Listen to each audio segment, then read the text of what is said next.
할렐루야. 루 옆에 전심으로 예배하는 우리 성도님들의 삶에 주님의 은혜와 사랑이 가득하시기를 축복합니다. 지난 수요일과 목요일에 아주 폭설이 쏟아졌죠. 첫눈이, 이런 폭설이 쏟아진 것은 117년 만이라는 뉴스를 보게 되었습니다. 저는 지난 한 주간에 내년도 목회 준비 때문에 이제 광안기도원에 올라가 있었는데요. 수요일 아침에 이렇게 숙소 창을 열었더니 눈이 흩날리는 게 얼마나 이뻤는지 몰라요. 기도원 전경을 보니까 죄송해요. 넘겨주세요. 네, 기도원의 전경이 너무 아름답지 않습니까? 광안기도원 예전에 가보신 분들 계시죠? 예전에? 네. 요 모습은 똑같아요. 너무 아름다운 거예요. 하얀 꽃송이가 이렇게 막 내려가는 그런 느낌. 창문을 열어놓고 추운 것도 있고 한참을 좀 눈을 감상하다가 오전 집회 시간에 맞춰서 이제 내려와서 숙소를 나갔는데 깜짝 놀랐어요. 차가 이렇게, 이게 첫날이에요. 첫날. 그러니까 수요일에 오전 10시에 찍은 모습이에요. 첫눈이 내리는구나 라는 생각에서 이게 폭설이구나 라는 생각으로 바뀌어지는 시간이었습니다. 아침 내내 창문 열고 아름답다고 생각했던 그 생각이 위험하겠는데? 라는 생각으로 바뀌어졌어요. 근데 저녁 때 기사를 보니까 원주에 아주 큰 사고가 났더라고요. 53중 추돌 사고. 갑작스런 폭설에 대비하지 못한 운전자들에게 많은 피해가 있었던 것 같아요. 다음 날 목요일에 이제 저는 이제 기도원을 금요일 날 나오려고 하다가 좀 무서워서 목요일에 나와야겠다. 그래서 오후에 이제 나왔어요. 차 위에 아까 그 눈 위로 얼마나 더 쌓였을까요? 그건 사진을 미처 못 찍었어요. 굉장히 높이 쌓였어요. 손으로 치울 수 없어서 눈삽 있는 거 하나 갖다 막 눈삽으로 다 치웠어요. 눈삽으로 치우다 보니까 차 주위로 눈이 이렇게 좀 더 쌓였을 거 아닙니까? 시동을 걸었죠. 지금 출발할 건 아니고 미리 짐을 갖다 놓고 한번 시동 걸고 가보자였어요. 눈이 너무 많이 쌓였으니까. 차를 슬슬 움직였는데 차 세워준 상태에서 눈을 다 털어내고 이만큼 움직여서 차가 끼었어요. 눈에. 쌓여있는 눈에 끼인 거예요. 앞으로도 못 가고 뒤로도 못 가고. 저는 눈이 쌓여서 차가 끼인 거는 처음 경험해봐서 너무 당황스러운 거예요. 어떻게 해야 될까? 그리고 이제 다시 내려가 눈삽으로 차 주위를 치웠더니 차 밑을 보니까 눈이 이렇게 꽉 끼는 거예요. 그때부터 1시간 동안 사투가 벌어졌습니다. 엎드려서 눈삽으로 차 밑을 쑤시기 시작해요. 막 쑤셔서 1시간 동안 눈을 치웠습니다. 그리고 차를 주위를, 기도원이 요즘 그 코로나 이후에 사람들이 많이 안 모이니까 직원들이 별로 없어요. 아무도 눈을 치워주지 않아요. 제가 혼자 눈을 치우면 사투를 벌이는 그 시간에 아무도 없었어요. 저 혼자 그냥 열심히. 그리고 짐 다시 싣고 시동 걸고 어떻게 출발했을까요? 한 번에 확 움직이자. 천천히 가니까 끼니까 한 번에 급 가속을 했더니 웅 하면서 움직이면서 내려갈 수 있었어요. 할렐루야. 근데 문제는 또 있었어요. 기도원 사무실 앞에, 아까 그 사진 앞에 차를 대고 키를 반납하고 갔는데 또 끼었어요. 키를 반납하고 온 사이에 또 낀 거예요. 이번엔 눈삽이 없어요. 그래서 그때부터는 10분 동안 앞으로 갔다 뒤로 갔다 앞으로 갔다 뒤로 갔다 앞으로 갔다 뒤로 갔다 해서 빠져나올 수가 있었어요. 내가 나오면서 하나님 감사합니다.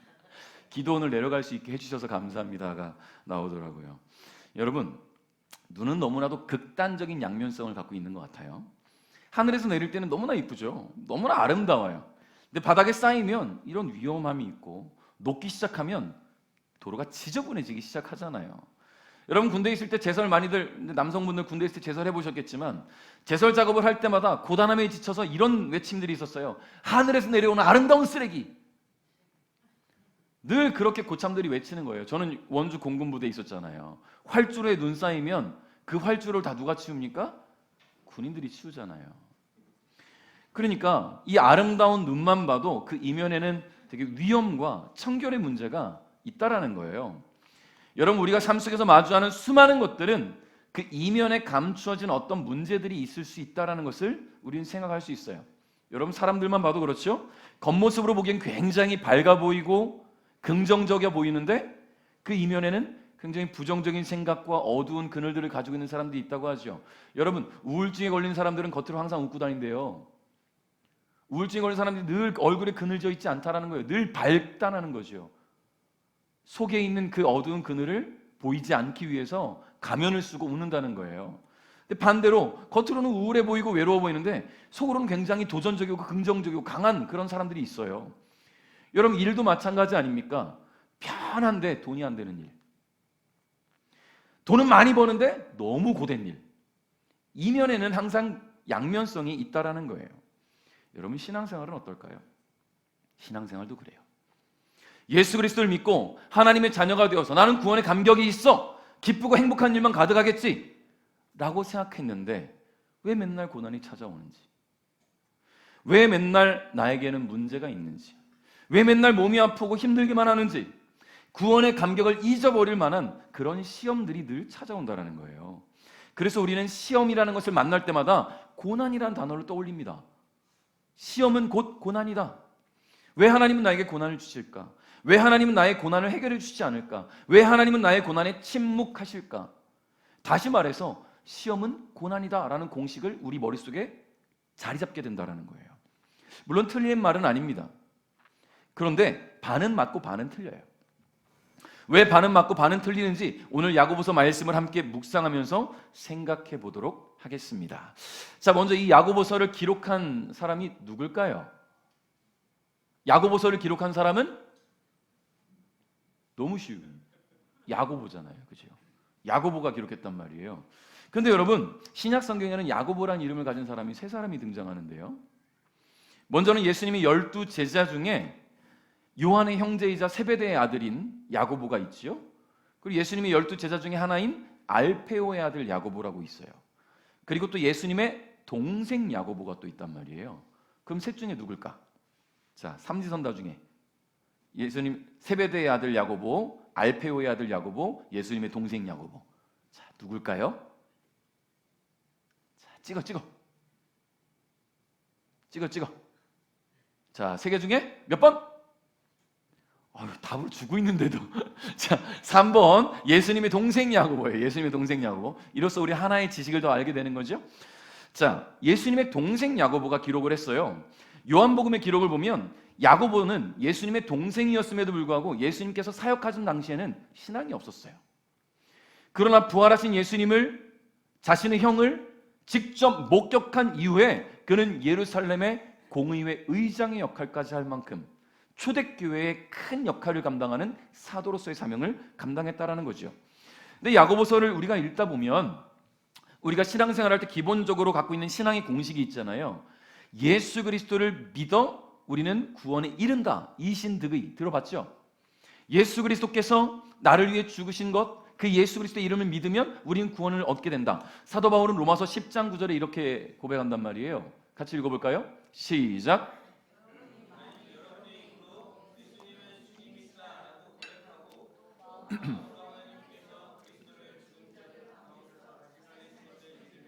여러분은 구원을 얻을 것입니다. 아멘. 여러분 믿습니까? 예수님이 여러분을 위해 죽으시고 살아나신 것을 믿습니까? 그 예수 이름으로 구원받았음을 믿습니까? 할렐루야. 이게 공식이에요. 이신득의 믿음으로 구원을 얻는다. 이게 신앙의 가장 기본적인 핵심 주제란 말이에요. 그런데 야고보서에서는요, 이 부분을 조금 다르게 생각을 해요. 믿음보다는 행위를 조금 더 강조하는 것처럼 보여진다라는 거예요. 그래서 야고보서 2장 17절에 뭐라고 말하냐면 행동이 따르지 않는 믿음은 죽은 믿음이라고 얘기해요. 행동이 따르지 않는 믿음은 죽은 믿음이다.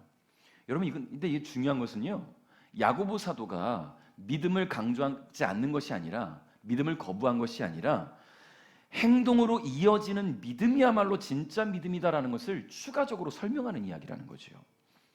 그러면 우리는 어떻게 우리의 믿음을 증명할 수 있을까요? 여러분, 어떻게 믿음을 증명할 수 있을까요? 지금 이야기했잖아요. 행동으로 나타난다라는 거예요. 믿음은. 야고보 사도는요, 우리의 행동을 어떻게 보일 수 있을까? 우리 믿음을 증명할 수 있는 행위는 어떻게 드러날 수 있을까? 시험을 만날 때라는 것을 이야기합니다. 12절 말씀을 한번 읽겠습니다. 시작.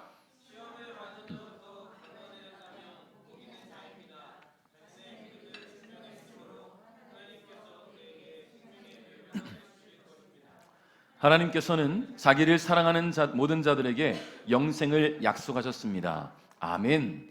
자, 믿음을 증명하려면 먼저 시험을 참아야 돼요. 12절에 보니까 시험을 받은 후라고 기록되어 있단 말이에요. 그런데 그 바로 뒤에 뭐라고 말하냐면 더 강건해졌다면, 시험을 받은 후에 더 강건해졌다면 복받은 자래요. 할렐루야. 시험을 받은 후에 더 강건해지는 일이 쉬울까요? 어려울까요? 어렵죠. 보통 시험 받으면 절망하잖아요. 낙심하잖아요. 포기하잖아요. 딛고 일어서기보다 주저앉고 좌절하게 되잖아요. 근데 우리가 여기서 말하는 시험이 무엇인가를 분명히 알면 우리가 딛고 일어설 수 있어요. 여러분, 헬라어로 이 시험이라는 단어는 페이라스모스라는 단어를 사용하는데, 이 단어는 여러 가지 의미가 있어요. 첫 번째는 시험이라는 단어가 있고요, 두 번째는 시련이라는 단어가 있고요, 세 번째는 유혹이라는 단어가 있어요. 유혹이라는 의미. 근데 12절에서는 어떤 의미로 사용되었을까? 우리 한국어 성경에서는 그냥 시험이라고 말하는데, NIV 영어 성경에는 12절에 이 시험을 영어로 트라이얼로 기록합니다. 트라이얼이 무슨 뜻인가 보니까요, 품질이나 성능의 시험을 말해요. 품질이나 성능의 시험, 쉽게 말하면 테스트라는 거죠. 테스트. 여러분, 제가 핸드폰을 요걸 쓴단 말이에요. 이렇게 접었다 폈다 하는. 좋아 보이죠? 아이고, 그만해야지. 망가질 것 같잖아요, 그죠? 자, 우리가 보통 이런 생각을 하고 있단 말이에요. 에이, 기기를 접었다 폈다 자꾸 하다 보면 이거 접어지는 부분에 문제 생기지 않겠어? 처음 이것을 출시한다고 했을 때, 삼성에서 출시한다고 했을 때 그런 생각들이 얼마나 많았겠습니까? 그 삼성에서 이거를 그냥 출시했겠어요? 테스트를 했겠죠. 혹시 이 테스트 영상 보신 분들 안 계시죠? 그 기계에 끼워가지고 자동으로 접었다 폈다 이걸 계속 하는 거예요. 수많은 제품들, 이 핸드폰을 놓고 접었다 폈다 따라할 법도 한데, 그죠? 접었다 폈다 계속 하는 거예요. 얼마나 테스트했냐면 26만 5,742회를 통과했대요. 이 접었다 폈다를 26만 5,741회. 자, 그러니까 이 핸드폰을 5년을 쓸 때 하루에 100번 접었다 폈다 해도 문제가 없다라는 이야기예요. 하루에 이 핸드폰 100번 접었다 폈다 하는 사람이 어디 있어요? 그죠? 이거 테스트 해본다고 해보지 않는 이상은 그렇지 않겠습니까? 테스트에 통과됐기 때문에 출시가 되었고 우리는 믿고 쓰는 거 아니겠어요? 테스트를 통과했으니까. 여러분, 12절에서 말하는 시험은 바로 이와 같은 테스트를 말해요. 그러면 왜 하나님은 우리를 테스트하실까요? 왜 테스트할까요? 창세기 22장에 보면 하나님께서 아브라함에게 한 가지 명령을 주시는 장면이 나옵니다. 이 명령이 뭐였냐면 아브라함에게는 감당할 수 없는 명령이었어요. 그게 뭐냐면 100세에 얻은 너의 아들을 모리아산에서 제물로 바쳐라예요. 100살의 아들을 주시고서는 그 아들을 모리아산에서 제물로 바치래요. 여러분, 제물로 바치라는 게 뭘까요? 오늘날처럼 예배라고 생각하시고 모리아산에 가서 아들하고 같이 박수치고 찬양하면서 예배드려라, 이런 예배를 말하는 게 아니에요. 그 당시 제물은 제사에 어떻게 드려졌냐면 목과 팔과 다리 다 자르고 배를 가르고 다 끄집어내서 내장을 다 태우고 씻어내서 태워드리는 게 제사예요. 그게 제물이란 말이에요. 누구를 그렇게 하라고요? 아들 이삭을 그렇게 하래요. 여러분, 그냥 아들을 하는 것도 아니고 100세에 얻은 아들, 눈에 넣어도 아프지 않을 그런 아들을 그렇게 드리라는 거예요. 이걸 아버지 입장에서 어떻게 할 수 있겠습니까? 근데 아브라함은요, 하나님 명령에 순종했다라는 거예요. 이른 아침 아들 이삭을 데리고는 모리아산으로 갑니다. 장작과 불을 지필 것들을 다 나귀에 싣고 종들을 데리고 함께 모리아산까지 가요.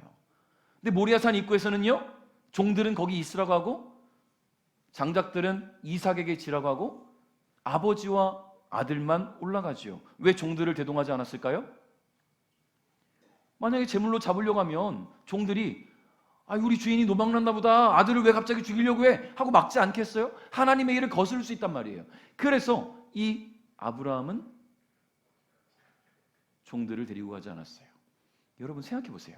아브라함이 집에서 나와서 모리아산까지 가는 동안 얼마나 많은 고민과 생각들을 했겠습니까?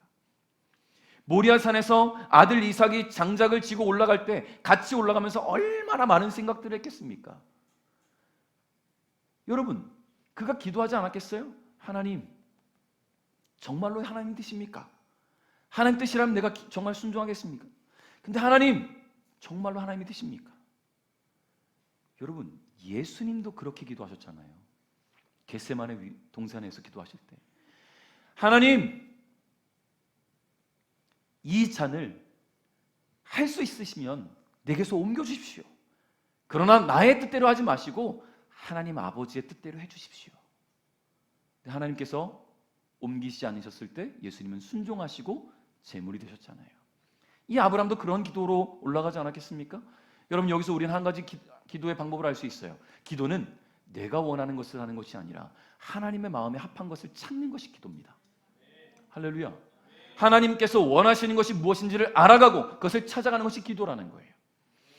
여러분, 모리아 산에 도착한 아브라함은 아들이 제단의 장작을 다 준비해 놓자 아들을 잡으려고 합니다. 칼로. 여러분, 정말로 하나님이 이삭을 제물로 받기를 원하셨을까요? 그렇지 않아요. 하나님은 아브라함을 테스트하신 거예요. 그가 정말로 하나님을 사랑하는지, 정말로 하나님을 신뢰하는지, 하나님을 정말로 경외하고 있는지, 혹시 이 아들에게 마음을 빼앗겨서 하나님을 뒷전에 두고 있지는 않은지, 다시 말해서 그의 믿음을 테스트하셨다는 거죠. 이 테스트로 아브라함의 믿음은 증명되었습니다. 하나님은 미리 수장을 준비해 놓으시고 그 수장을 잡아서 제물로 드리게 하셨지요. 여러분, 아브라함이 하나님이 그래, 이 설마 아들 죽이라고 했겠어? 준비해 놓으셨겠지? 이런 마음으로 올라갔다면 하나님은 그 믿음을 온전하게 보시지 못했을 거예요. 그러나 그 아들을 죽이려고 할 때 하나님 급히 막으셨단 말이죠. 급히, 잡지 못하게. 그만큼 진심이었음을 하나님이 아셨기 때문에 급히 막으신 거였어요. 여러분, 그로써 아브라함은 이 테스트를 통과하여 믿음이 증명되었습니다. 우리 12절 말씀 다시 한번 읽어볼게요. 12절 시작.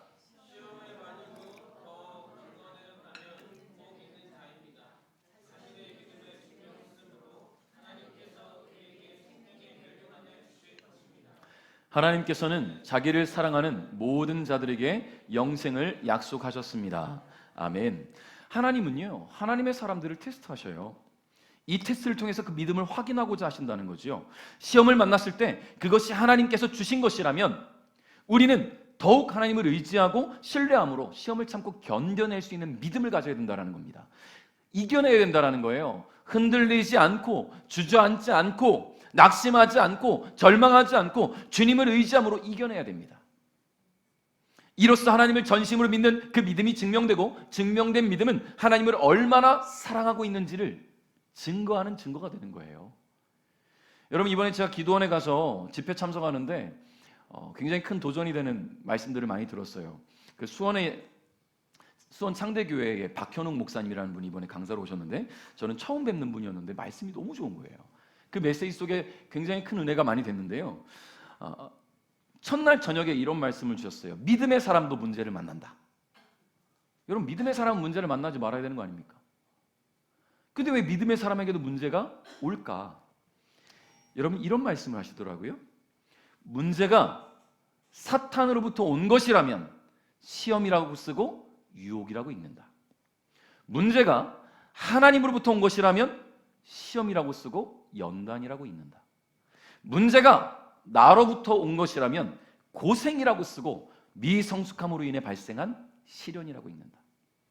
너무 공감이 되는 거예요. 그래서 얼른 갖고 와서 써먹는 거예요, 지금. 여러분, 좋은 내용은 기억해야 돼요. 기억해야 돼요. 여러분, 시험을 만났습니까? 그 시험이 하나님께로부터 온 것인지 사단으로부터 온 것인지 내 욕심 때문에 온 것인지를 먼저 분별해야 돼요. 그래야 이것을 이겨낼 수 있을지, 기도로 물리칠 수 있을지, 나를 바꿔갈 수 있을지를 찾게 되는 거예요. 할렐루야. 그렇습니다. 문제가 사탄으로부터 온 것이면 우리의 믿음을 흔들기 위해 유혹하는 것이지만 하나님으로부터 온 것이라면 우리를 연단하셔서 소망으로 나아가게 하시기 위함이라는 것을 기억하시기 바라요.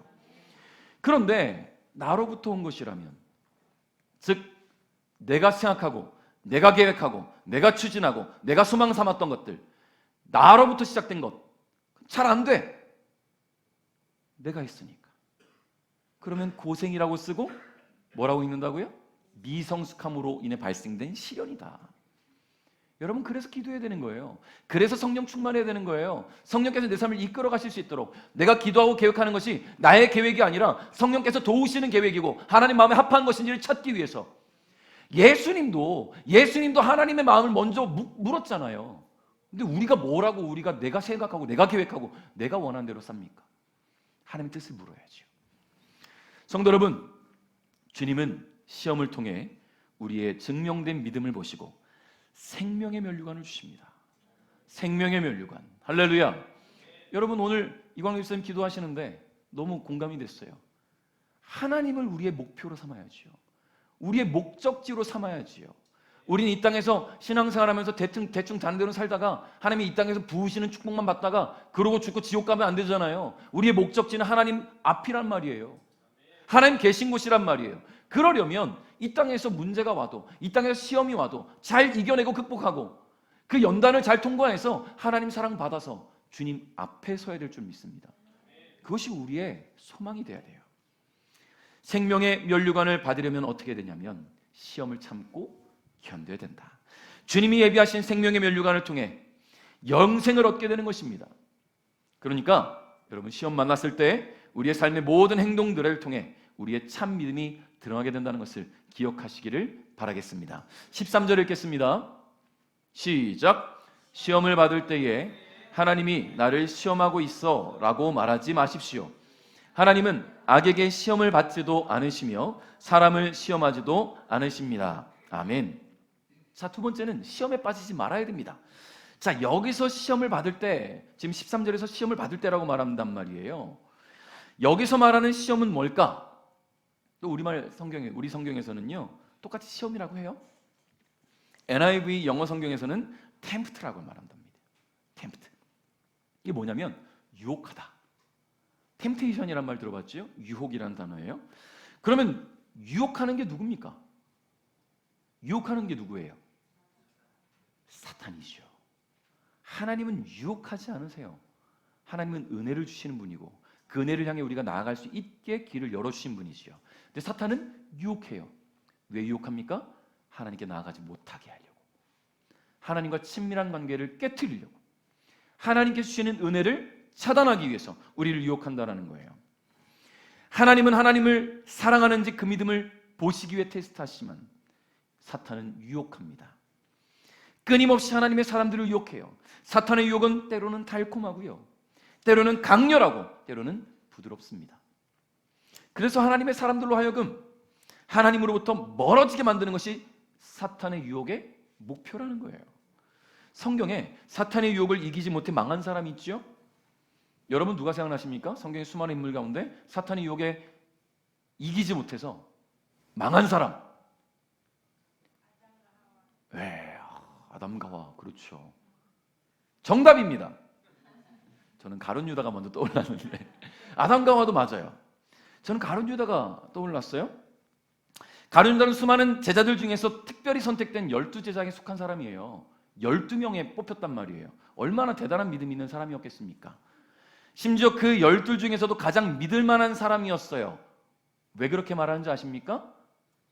12제자 중에 돈 관리를 맡겼단 말이에요. 여러분 돈 관리 아무한테나 맡깁니까? 가장 믿을 만한 사람한테 맡기는 거예요. 믿을 만한 사람한테 맡기지 않으면 돈 갖고 날라요. 그러니까 가장 믿을 만한 가룟 유다한테 맡겼으니 여러분 그가 얼마나 하나님 앞에 신실한 모습을 보여왔는지 모른다라는 거죠. 근데 그가 돈 관리를 하다 보니 유혹이 찾아옵니다. 뭐에서요? 돈에서요. 사탄이 그를 유혹하는 것은 다름 아닌 돈이었습니다. 그가 돈을 사랑하고 있다는 것을 안 거예요. 여러분 한 여인이 예수님을 향해 향유옥합을 깨뜨리고 그것을 예수님의 머리에 붓고 예수님 발에 붓고 자신의 머리칼로 닦을 때 그것을 왜 팔아서 가난한 자들에게 돕지 않았느냐라고 외쳤던 게 누구예요? 가룟 유다란 말이에요. 돈 계산이 빠삭해요. 물질을 얼마나 사랑하는지 알 수 있는 대목이지요. 여러분 사탄은 우리의 가장 약한 부분, 가장 집착하는 부분, 가장 약점이 되는 부분을 유혹해 옵니다. 가룟 유다의 약점은 돈이었어요. 그런 가룟 유다는요 이 유혹을 이기지 못했어요. 그는 예수님을, 자신의 스승이신 예수님을, 심지어 하나님의 아들이신 예수님을 은 30의 대제사장에게 넘겨주고 맙니다. 그의 배신으로 예수님은 대제사장에 넘겨가고요, 이후 자신이 유혹을 이기지 못한 것을 깨닫고 대제사장에 나가고 돈 다시 가져가십시오 라고 말하지만 이미 엎질러진 물이에요. 결국 가룟 유다는요, 죄책감에 목을 매 자살합니다. 가룟 유다는 사탄의 유혹을 이기지 못했고 그의 인생은 멸망의 길로 가게 되었어요. 아까 14님 말씀하신 아담과 하와 어땠어요? 사탄의 유혹을 이기지 못해서 선악과 따먹음으로 말미암아 자신들이 벗은 것을 알게 됐잖아요. 벗은 것을 알게 됐으면 수치를 감추는 것인가, 잘된 거 아닌가? 아니에요. 하나님의 그 거룩을 상실하게 된 거예요. 죄가 그 인생에 들어오게 된 거예요. 유혹에 넘어감으로 말미암아 수치를 알게 됐다는 것이요. 그 이전까지는 하나님과 함께 살면서 수치가 뭔지 필요가 없어요. 거룩한 삶이니까. 14절 15절 한번 읽어보겠습니다. 시작.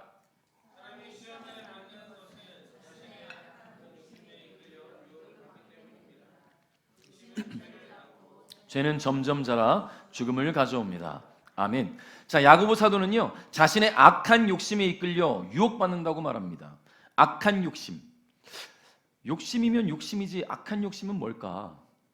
이런 사람은 누구나 욕심 가질 수 있지 않겠습니까? 욕심 부려볼 수 있잖아요. 내가 이번에는 좀 실적을 내보자. 욕심 가져볼 수 있잖아요. 우리 교회를 좀 더 이쁘게 꾸며보자. 욕심 가져볼 수 있잖아요. 우리 아까 김민 목사님 교회 올 때마다 조금씩 달라진다고 했잖아요. 지난주에 얼마나 이쁘게 했습니까? 그죠? 윤주 작품이에요. 보이기엔 그렇게 보이지 않지만 아이디어가 뛰어나요. 좋은 아이디어를 이렇게 교회를 아름답게 꾸며가는 모습이 얼마나 감사한지 몰라요. 여러분, 그래요. 욕심을 가져볼 수 있잖아요. 내가 조금 더 바꿔놓으면 더 이뻐지지 않을까? 더 아름다워지지 않을까? 그런 욕심 누구나 가질 수 있잖아요. 내가 조금 더 일하면 좀 더 풍성하게 살 수 있지 않을까? 조금 더 열심히 수고하면 내 자녀들에게 배불리 먹일 수 있지 않을까? 욕심 가질 수 있어요. 욕심이 잘못된 거 아니에요. 그런데 그리스도인이라면 여기에 하나님께 간절한 기도를 추가해야 된다는 거예요. 욕심을. 그렇게 원하는 것을 얻게 되었을 때 얼마나 행복할까? 여러분 생각해 보세요.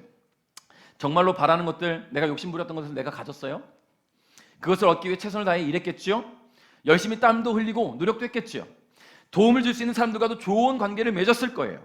그렇게 원하는 것을 얻었을 때 얼마나 행복하겠습니까? 그런데 어떤 사람들은 원하는 것을 얻기 위해 남을 속입니다. 남의 것을 빼앗습니다. 내가 원하는 것을 얻기 위해서. 단이들을 짓밟아요. 나의 욕심을 위해 나 아닌 다른 모든 이들을 도구로 사용한다는 거예요. 이런 악한 욕심이라는 게 있다라는 것이요. 그러니까 우리는 하나님께 물어야 되는 거예요. 기도할 때. 하나님, 내가 품은 이 욕심이 나의 정욕을 위한 욕심입니까? 하나님의 일을 위한 욕심입니까? 여러분, 하나님을 위해서는요, 얼마든지 거룩한 욕심을 품으셔도 돼요. 얼마든지 거룩한 욕심을 품으십시오. 하나님 그 욕심을 다 채워주실 거예요. 그러나 나의 개인적인 욕망과 욕심, 나의 삶을 위해서 채우기 원한 것이라면 하나님은 그것을 기뻐하시지 않는다는 거예요. 아까 말씀드렸죠? 문제가 나로부터 온 것이라면 고생이라고 쓰고 미성숙함에서 발생된 시련이다라고 읽는다고요. 여러분, 이런 악한 욕심은 결국 사탄의 도구로 쓰입니다. 사탄은 우리의 감정을 알아요. 우리의 생각을 알아요. 우리의 마음을 알아요. 그 부분을 집요하게 파헤치죠. 그러니까 우리는 욕심 때문에 죄를 짓게 되는 거예요. 그 욕심 때문에. 그 죄는 점점 자라나서 결국 죽음을 맞이합니다. 하나님과의 단절. 죽음이라는 게 지금 이렇게 죽는 걸 말하는 게 아니에요. 우리의 육신은 언제든 죽어요. 지금 죽든 내일 죽든 그건 알 수 없어요. 하나님 때에 죽는 거니까. 그런데 우리의 죽음은 육의 죽음이 아니라 영의 죽음을 말하는 겁니다. 하나님과 단절된 채 죽게 될 때에 영이 죽는 것. 베드로전서 5장 8절 한번 읽어볼까요? 시작. 마음을 강하게 하고 늘 주의하십시오. 원수 마귀가 배고파 으르렁거리는 사자처럼 먹이를 찾아 돌아다니고 있습니다. 할렐루야. 성도 여러분, 사탄의 존재를 무시하지 마십시오. 사탄은 실존합니다. 하나님께서 우리의 삶 가운데 계신 것처럼 사탄도 하나님의 사람들을 넘어뜨리기 위해서 어슬렁거리고 있다는 거예요. 시험이 찾아올 때, 문제가 닥쳐올 때 하나님의 사람인 우리의 믿음을 흔들어서 절망과 낙심으로 끌어내리기 위해 사탄은 계략을 세우고 있으니 우리는 기도로 그 계략을 분별할 수 있어야 된다는 거예요. 시험에 넘어가지 않도록 날마다 기도로 무장할 수 있기를 주님의 이름으로 축복합니다. 자, 그러면 사탄이 시험할 때, 사탄이 유혹이 찾아올 때 우리는 어떻게 이겨낼 수 있을까요? 세 번째로 말씀으로 이겨낼 수 있다는 거예요. 말씀으로. 할렐루야. 여러분, 사탄은요 얼마나 대단한 놈이냐면 예수님도 유혹하려고 했던 놈이에요. 사탄은 간이 배 밖으로 나온 거죠.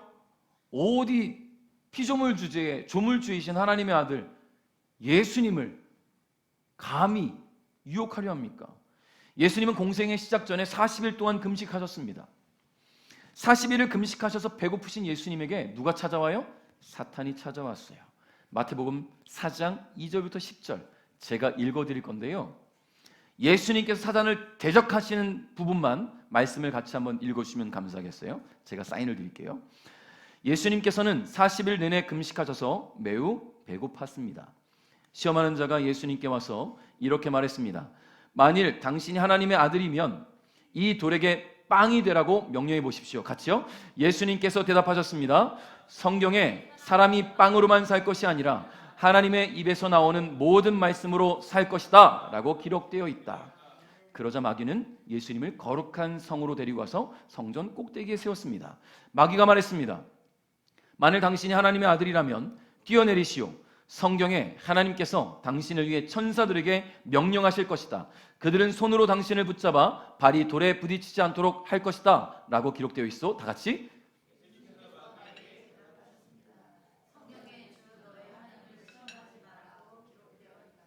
다시 마귀는 예수님을 높은 산으로 데리고 왔습니다. 마귀는 예수님께 세상의 모든 나라와 그 영화로운 모습을 보여주었습니다. 마귀는 이렇게 말했습니다. 만일 당신이 나에게 절하고 경배한다면 이 모든 것을 주겠소. 다 같이 사탄아 썩 물러가거라. 성경에 오직 주 너희 하나님께만 경배하고 그를 섬겨라고 기록되어 있다. 할렐루야. 할렐루야. 여러분, 사탄은요 예수님도 유혹하려고 했어요. 예수님이 지실 분이 아니잖아요. 그러나 예수님은 하나님의 말씀으로 대적하셨습니다. 무슨 말이냐면 말씀에는 우리를 유혹하는 사단을 이길 힘이 있다라는 거예요. 말씀을 왜 읽어야 됩니까? 유혹에 넘어가지 않기 위해서. 말씀을 읽는 사람은 유혹을 먼저 분별할 수 있어요. 그 시험을 분별했을 때 이미 유혹이 찾아왔다면 우리는 말씀으로 대적해서 이길 수 있다는 거예요. 여러분, 근데 예수님 말씀은 그냥 자신의 생각으로만 사탄에게 선포한 게 아니에요.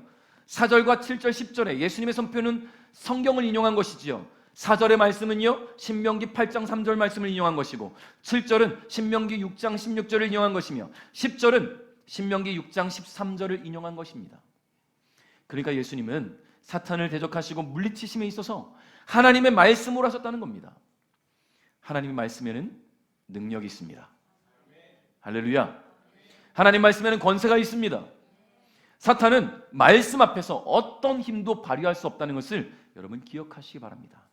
그러므로 시험에 빠지게 될 때에 그것이 하나님이 주시는 연단이 아니라 사탄의 유혹이라면 말씀을 의지하여 이겨낼 수 있기를 주님의 이름으로 축복합니다. 자, 그러면 말씀을 의지하여서 사탄의 유혹을 이겨내려면 어떻게 해야 되겠습니까? 말씀을 읽어야지요. 방법이 없어요. 알아야죠. 읽어야죠. 말씀을 읽고 암송하고 말씀 속에 담겨진 하나님 마음을 매일매일 묵상해야 합니다. 그래야 말씀으로 이겨낼 수가 있다라는 것입니다. 말씀을 맺겠습니다. 러시아의 대문호 톨스토이는 이렇게 말했어요. 하나님이 주시는 고난과 시련은 행복한 삶으로 나아가기 위한 과정이다. 여러분, 우리 삶에 고난과 문제가 다가오는 것이 하나님이 주시는 시험이라면 우리는 이것을 통해서 하나님께 더욱 다가갈 수가 있어요. 여러분, 시험이 찾아온 게 느껴지잖아요. 문제가 찾아오면 벌써 힘들잖아요. 재정적인 문제든 건강의 문제든 관계의 문제든 힘들어지잖아요. 그러면 고민하고 염려하고 있을 것이 아니라 기도해야죠. 여러분, 우린 보통 문제가 생기면 어떡합니까? 밤새 고민하고 밤새 염려하고 밤새 걱정하느라 밤새입니다. 차라리 그 시간에 밤새 기도하고 밤새 기도하고 밤새 기도하면 성령께서 해결점을 주시지 않겠습니까? 염려는 정말 잘해요. 걱정은 정말 잘해요. 시험을 만날 때마다, 문제를 만날 때마다 너무너무 잘해요. 잘해서 문제예요. 근데 기도하면 되잖아요, 그 시간에. 여러분, 내가 걱정하고 염려한다고 내 키를 한 자로 더 크게 할 수 있겠습니까? 없어요. 염려는 염려로 끝나고 더 큰 염려를 낳지요. 시험을 만났습니까? 그 시간이 하나님께 다가가는 시간이에요. 하나님께 나아갈 수 있기를 주님의 이름으로 축복합니다. 그러니까 이 톨스토이의 말에 동의가 있으시길 바라요. 시편 기자는 시편 119편 71절에 이렇게 말씀했습니다. 고난당하는 것이 내게는 좋았습니다. 그 때문에 나는 주의 법령들을 배우게 되었습니다. 할렐루야. 고난이 오니까 말씀을 더욱 묵상하게 되는 거예요. 하나님, 이런 문제를 내가 어떻게 해결할 수 있겠습니까? 주님, 어떤 말씀으로 나에게 힘을 주시겠습니까? 더 말씀을 가까이 하게 되는 거예요. 베드로 사도는 베드로서 4장 12절부터 13절에 이렇게 말합니다. 사랑하는 여러분, 고난을 받는 중에 여러분 당황스러워하거나 놀라지 마십시오. 그것은 여러분의 믿음을 시험하는 것입니다. 그러므로 여러분에게 이상한 일이 일어나고 있다고 생각하지 말고 그리스도의 고난에 참여하게 됨을 기뻐하시기 바랍니다. 그리스도께서 영광 중에 다시 오실 그날에 여러분은 기뻐하고 즐거워할 것입니다. 할렐루야. 주님 앞에 만날 때, 주님 앞에 설 때에 우리는 기쁘고 즐거워할 때라는 거예요. 지금 만난 고난, 지금 만난 문제, 지금 만난 어려움, 이런 것들을 주님 앞에서 기도로, 말씀으로 이겨내고 물리치고 우리의 신앙이 흔들리지 않고 우리의 믿음을 증명할 때 우리는 주님 앞에 서게 될 겁니다. 주님 앞에 대면하게 될 겁니다. 그리고 주님이 말씀하시겠지요. 잘했다, 착하고 충성된 종아. 오늘 여러분이 삶 속에서 만난 고난과 문제와 어려움, 시험이라 느껴지는 모든 것들을 통해 하나님의 마음을 더욱 깊이 알아갈 수 있기를 주님의 이름으로 축복합니다. 이 시험을 통해서 하나님 앞에서 여러분의 믿음을 증명할 수 있기를 바랍니다. 그래서 주님 앞에 서는 날 주님이신 생명의 면류관을 쓰고 주님 품에 안기게 되는 우리 베델가정 여러분 될 수 있기를 주님의 이름으로 축복합니다.